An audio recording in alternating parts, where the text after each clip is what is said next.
ওং শ্রী হরি। আজকের আলোচ্য বিষয় শ্রীমদ্ ভাগবতে বর্ণিত পঞ্চম স্কন্ধে তৃতীয় অধ্যায়ে রাজা নাভির চরিত্র।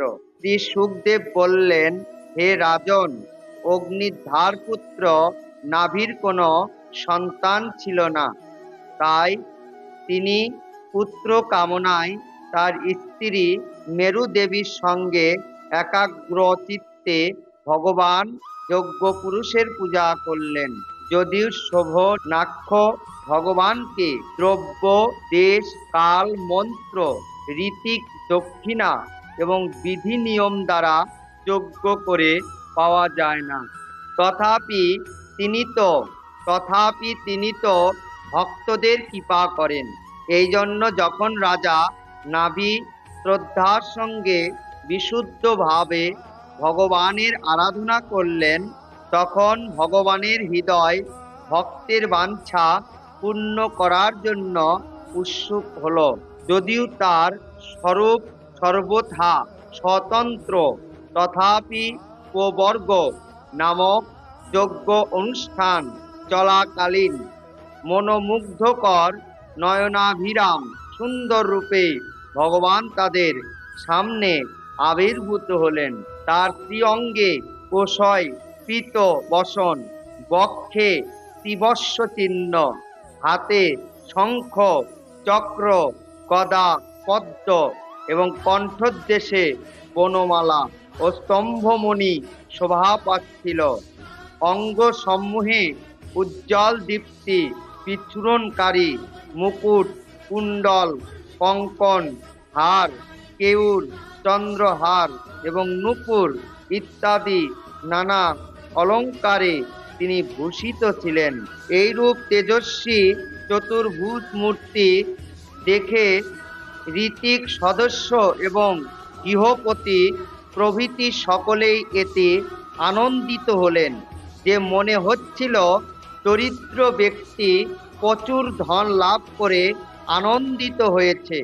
সবাই নতমস্তকে সসম্মানে অর্ঘ্য দ্বারা ভগবানের পূজা করলেন ও ঋতিক ব্রাহ্মণগণ তার বন্দনা করলেন। ঋতিকগণ বললেন, হে পূজ্যতম, আমরা আপনার অনুগত ভক্ত, আপনি আমাদের পরম পূজনীয়, কিন্তু আপনাকে কি রূপে পূজা করতে হয় তার কিছুই জানি না। আমরা আপনাকে বারবার প্রণাম করি। মহাপুরুষেরা আমাদের এই শিক্ষায় দিয়েছেন, আপনি পুরুষ ও প্রকৃতির ঊর্ধ্বে, কিন্তু মানুষের মন প্রকৃতির গুণ প্রবঞ্চেই নিমজ্জিত। অতএব আপনার গুণগান করতে অসমর্থ। এমন কোন পুরুষ কি আছে যে প্রকৃত রূপ, নাম এবং আকৃতি দ্বারা আপনার স্বরূপ নির্ণয় করতে পারে? আপনি সাক্ষাৎ পরম পুরুষ। আপনার মঙ্গলময় গুণ সমস্ত জগতের দুঃখ নিবারক। যদি কেউ তা বর্ণনা করার ক্ষমতা বা সাহস দেখায়, তাহলে সে শুধু এক অংশের বর্ণনায় করতে পারে। কিন্তু হে প্রভু, যদি আপনার কোনো ভক্ত প্রেম প্রেম গদগদ চিত্তে আপনার স্তুতি গান করে সামনে বিশুদ্ধ জল, পুষ্প, পলব, দূর্বা আর তুলসী দিয়ে আপনার পূজা করে, তাহলে তো আপনি তার প্রতি সর্বত্রভাবে প্রসন্ন হন।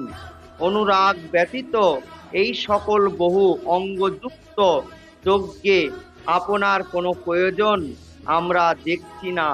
আপনার মধ্যে প্রভুত্ব রূপে যে অশেষ পুরুষার্থ ফল সমভূত পরমানন্দ প্রতিক্ষণে নব নবরূপে আবির্ভূত হয়ে চলে, তাই আপনার স্বরূপ। সুতরাং যদি এই সকল যজ্ঞে আপনার কোনো প্রয়োজন নেই, তথাপি আমরা কামনা বাসনাযুক্ত হয়ে এই যে যজ্ঞাদি করি, আমাদের মনোরথ সিদ্ধির সাধন তো এইগুলি হতে পারে। আপনি ব্রাহ্মণ আদি পরম পুরুষ অপেক্ষা পরম শ্রেষ্ঠ। আমরা তো জানি না আমাদের পরম কল্যাণ কিসে হবে। আর আমরা যথাবিধি আপনার পূজাও করিনি, কিন্তু যেমন তত্ত্বজ্ঞ পুরুষেরা আহ্বান বিনা কেবল করুণা করে অজ্ঞান লোকদের কাছে আবির্ভূত হন, আর আমরা যথাবিধি আপনার পূজাও করিনি, কিন্তু যেমন তত্ত্বজ্ঞ পুরুষেরা আহ্বান বিনা কেবল করুণা করে অজ্ঞান লোকদের কাছে আবির্ভূত হন, ঠিক তেমনি আপনি আমাদের মোক্ষদান ও মনোরথ পূরণ করার জন্য সাধারণ ব্যক্তির মতো সামনে উপস্থিত হয়েছেন। হে পূজ্যতম, আপনি তো সর্বাপেক্ষা শ্রেষ্ঠ বর প্রদান করছেন, কারণ বরদাতা ব্রহ্মাদি অপেক্ষা শ্রেষ্ঠ হয়েও আপনি নাভি রাজার এই যজ্ঞশালায় আমাদের সম্মুখে আবির্ভূত হয়েছেন। এখন আমরা আর কি বর প্রার্থনা করব? হে প্রভু, আপনার গুণগানই পরম মঙ্গলপ্রদ।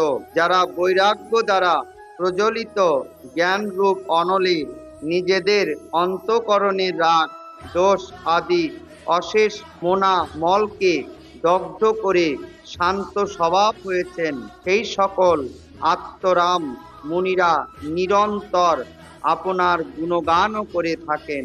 আপনার দর্শনে কৃতার্থ হলেও আমরা আপনার কাছে এই বর প্রার্থনা করছি, স্খলন, ক্ষুধা, পতন, ভিন্নবন বা দুর্ব্যবস্থাদির সময় এবং জ্বর ও মরণকালে আপনাকে স্মরণ না করতে পারলেও আপনার পাপহারী ভক্তবৎসল্য দীনবন্ধু ইত্যাদি নাম যেন উচ্চারণ করতে পারি।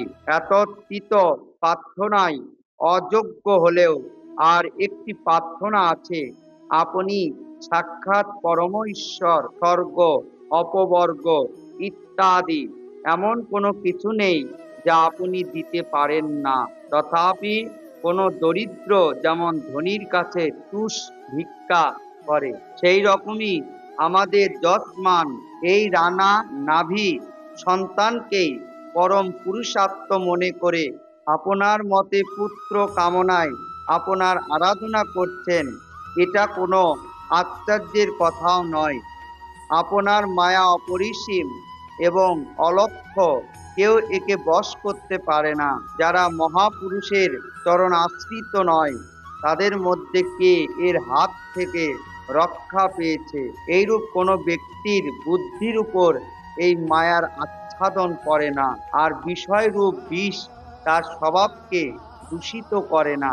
হে দেবাদিদেব, আপনি ভক্তদের কঠিন কাজও সমাধা করেন। আমরা মন্দ বুদ্ধি সম্পন্ন এই সামান্য কাজের জন্য আপনাকে আহ্বান করে আপনাকে অনাদর করছি, কিন্তু আপনি তো সমদর্শী। অতএব আমাদের মতো মূঢ়দের এই বিতষ্টতাকে ক্ষমা করুন। শ্রী সুখদেব বললেন, হে রাজন, ভারতবর্ষাধিপতি নাভি যাদের চরণ বন্দনা করে ঋতিক পদে বরণ করেছিলেন, তারা এইভাবে দেবশ্রেষ্ঠ শ্রীহরির বন্দনা করলে শ্রীহরি দয়া পরবশ হয়ে বললেন, শ্রী ভগবান বললেন, এই ঋষিগণ আপনাদের বাক্য অমেক আপনার সত্য ধর্ম পালন করেন। আপনারা আমার কাছে দুর্লভ বর প্রার্থনা করছেন। মহারাজ, নাভির আমার মতো পুত্র হোক। হে মুনিগণ, আমার মতো তো একমাত্র আমি হতে পারি, কারণ আমি যে অদ্বিতীয়। তবু ব্রাহ্মণদের কথা মিথ্যা হওয়া উচিত নয়। ব্রাহ্মণেরাই তো আমার মুখ্য স্বরূপ, সুতরাং আমি আমার অংশে অগ্নিধার পুত্র নাভির পুত্র রূপে অবতীর্ণ হব, কারণ আমার মতো তো আর কাউকেই দেখতে পাচ্ছি না। শ্রী সুখদেব বললেন, মহারানী, মেরুদেবীর শ্রুতি গোচর হয় এইরূপ ভাবে তার স্বামী নাভিকে এই কথা বলে শ্রী ভগবান অন্তর্হিত হলেন।